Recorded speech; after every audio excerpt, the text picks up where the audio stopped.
मेरे पति ने जुए में सारा पैसा गवा दिया और मुझे $5 लाख में एक अमीर आदमी को बेच दिया। मैं तुम्हारी बीवी के साथ एक रात बिताने के लिए $5 लाख की पेशकश करता हूँ, ठीक है? तुम्हारी हिम्मत कैसे हुई ये सुझाव देने की? मेरी बीवी तुम्हें खुश करने के लिए कुछ भी करेगी। मार्टिन और मैं हाई स्कूल से एक दूसरे को चाहते थे। उसे मस्ती करना अच्छा लगता था और काम करने से वो बचता था, पर शादी के बाद सारी स्थिति खराब हो गई। उसने अपनी नौकरी गंवा दी थी और हमारे पास कर्जा चुकाने के लिए पैसे नहीं थे। जेन मार्टिन को एक तगड़ी तिकड़म सूझी और उसी शाम हम लास वेगास चले गए अपनी बची हुई पूंजी लेकर। सारे दांव पर। मार्टिन, इसमें बहुत खतरा है। मुझे पता है मैं क्या कर रहा हूँ। अच्छा तो शुरू करे।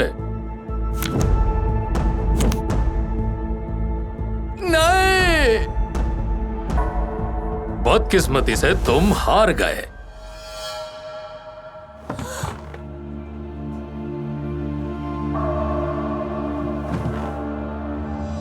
हमारे पास जो कुछ भी था मार्टिन ने वो सब कुछ गंवा दिया। मैंने एक जबरदस्त दांव खेला था, मैं हार कैसे सकता हूँ? और इस तरह जब बर्बाद होकर हम लोग जा रहे थे तो अचानक एक आदमी ने मुझे बुलाया। रुको, मैं तुम्हारी बीवी की वजह से ही जीत पाया हूँ। क्या मतलब है तुम्हारा? तुम मेरे लिए किस्मत वाली हो। जैसे ही तुम मेरे पास आई, मैं जीत गया। मुझे छोड़कर मेरी बीवी सबके लिए किस्मत वाली है। मुझे तुम्हारी बीवी उधार पर चाहिए, मुझे वो मेरे पास चाहिए। मैं तुम्हें $10,000 दे सकता हूँ। ये चलेगा मुझे? उस आदमी ने अपना नाम क्रिस बताया। उसका ध्यान पाकर मैं बहुत खुश थी क्योंकि वो बहुत आकर्षक और सुंदर था।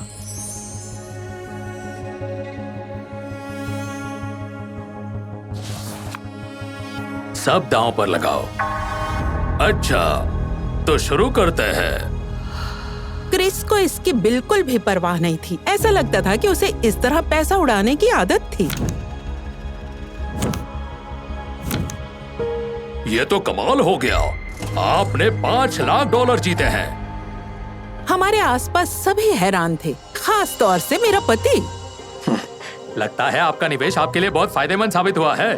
क्या आप दोबारा मेरी पत्नी को उधार पर लेना चाहेंगे? देखो, मुझे इस बार कुछ अलग चाहिए। मैं तुम्हारी पत्नी के साथ एक रात बिताना चाहता हूँ और उसके लिए मैं $5 लाख देने को तैयार हूँ। क्या तुम पागल हो? मार्टिन, कुछ तो कहो। तुम ही सोचो ना, अगर इतने पैसों की बात है तो। वहाँ पर खड़े खड़े मुझे अपने कानों पर विश्वास नहीं हो रहा था। वो मेरे बारे में ऐसे बात कर रहे थे जैसे मैं कोई चीज हूँ। अगर मैं मार्टिन होती तो मैंने उस आदमी को वहीं पीट दिया होता, जबकि मेरे पति की योजना कुछ और ही थी। कैथ, रुको, तुम्हें उसके साथ बस एक रात गुजारनी है। क्या ये इतना मुश्किल है तुम्हारे लिए? उस पैसे से हम अपना घर छुड़ा सकते हैं। थोड़ा सोचो ना इस पर। और इससे पहले कि मैं मार्टिन से कुछ कह पाती, मेरे पति ने मुझे उस आदमी की तरफ धकेलना शुरू किया। ये रहा आपका पैसा, तो क्या मैं सौदा पक्का समझूं? बिल्कुल, कैथरीन आपकी सेवा में हाजिर है।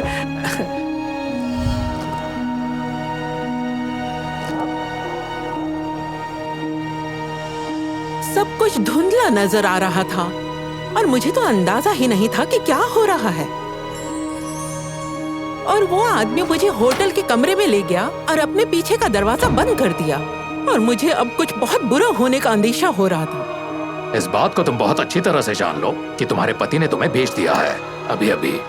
मुझे अंदर से पता था कि ये सही कह रहा है, लेकिन मैं मार्टिन को इतना चाहती थी कि ये मानने को तैयार ही नहीं थी। तुम हमारे बारे में कुछ भी नहीं जानते हो।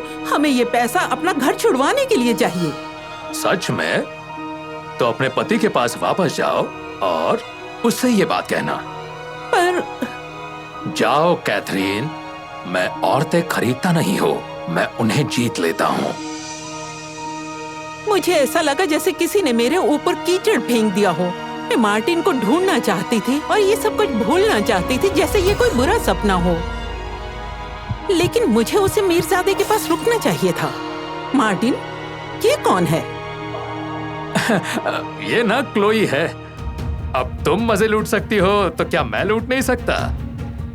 लेकिन ये तुम थे जिसने मुझे मेरी इच्छा के विरुद्ध बेच दिया।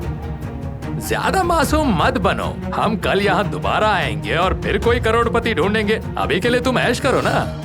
भाड़ में जाओ, मैं तुमसे नफरत करती हूँ। मुझे विश्वास नहीं हो रहा था कि ये मेरा पति था। मार्टिन को जरा भी दुख नहीं हुआ जब मैंने उसे छोड़ा। मैं उस क्रिस से यकीनन बुरा नहीं हूँ। तो क्या हम शुरू कर सकते हैं? दांव शुरू होता है।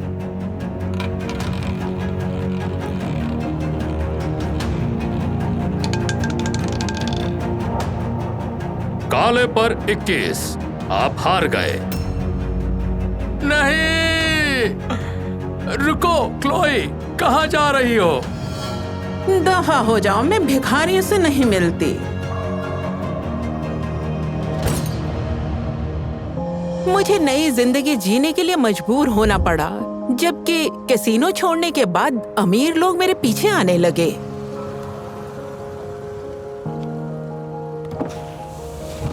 कैथरीन, मैं तुम्हें और अच्छी तरह से जानना चाहता हूं।